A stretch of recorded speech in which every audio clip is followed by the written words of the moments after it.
Hey guys, Reality Reseller here, back again with another video, and today I want to talk about your 3 major costs that you need to think about up front when selling an item online, specifically for eBay for now. We'll just talk about that for now. So I'm going to give you an example of buying an item and reselling it and what your 3 major costs on eBay will be.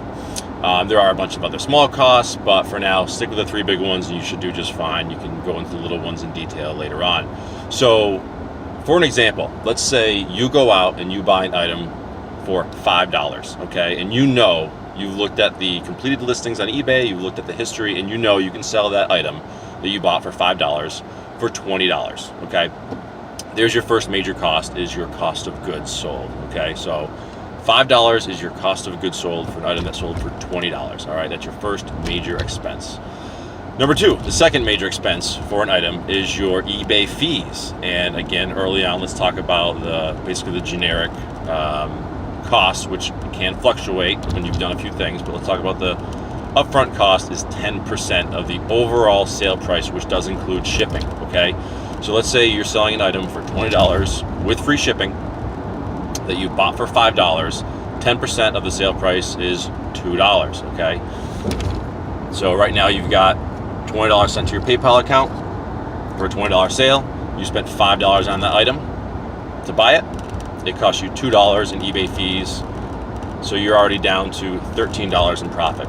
Now let's talk about the third major factor in cost with selling an item online is shipping. People actually don't think about this as much, and they really should, because shipping is really where you can make or break a deal for reselling an item. Sorry, my camera's moving around a little bit.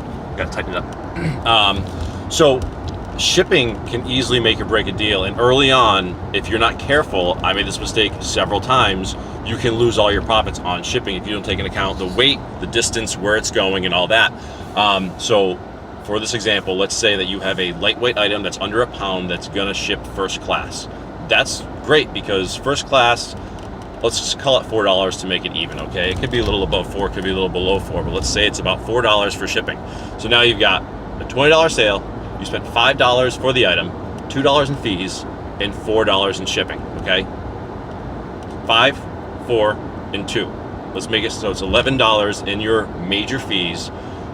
You just banked $9. End of the day, net profit. That's awesome. That's a great sale right there. Like I said, there are a bunch of smaller fees. For example, your cost of your packaging, the cost of your labels for your packages, maybe the ink in your printer, little things like that. If you want to calculate the gas and time to go get these items and go to the post office and drop them off, you can. But the 3 major ones are right there: shipping, cost of goods sold, and your fees. Now let's take the same fee structure on a little bit different of a scenario. So here's the problem with new eBayers and how they think about an item.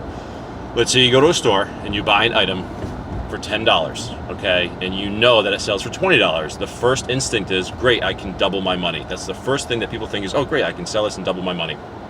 So okay, you've got $10 into this item, you're selling it for $20.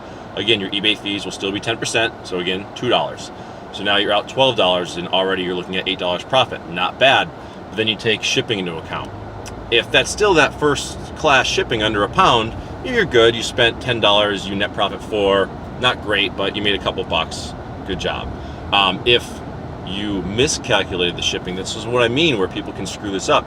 And let's say it's over a pound, you got switched to priority shipping, and you offered free shipping. This is where you're going to lose your profits, okay?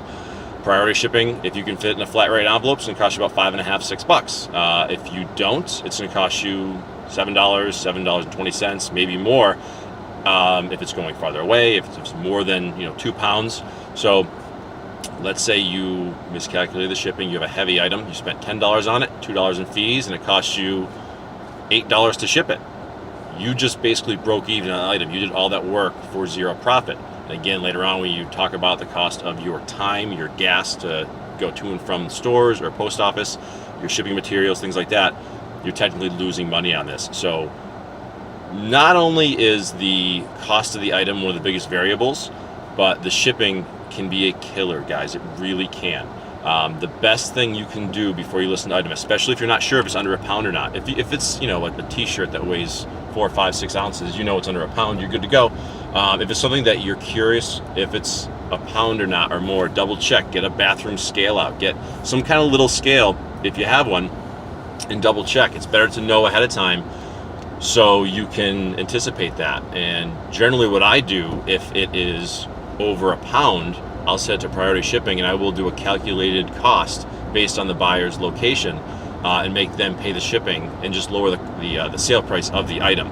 Okay, there's a few ways to do that. So like I said, 3 things to take into account: your cost of goods sold, your eBay fees, and your shipping. All right, like I said, don't worry about early on, PayPal has a fee. You're going to be using PayPal. PayPal's fees are 30 cents per item regardless of the cost, and I think it's 2.5 or 2.7% of the total transaction. Not a major cost. It does play into account with smaller price items, but focus on those 3 fees for now and you should be just fine. Guys, if you liked the video, please like, comment, and subscribe. Again, this is The Reality Reseller. Have a great day.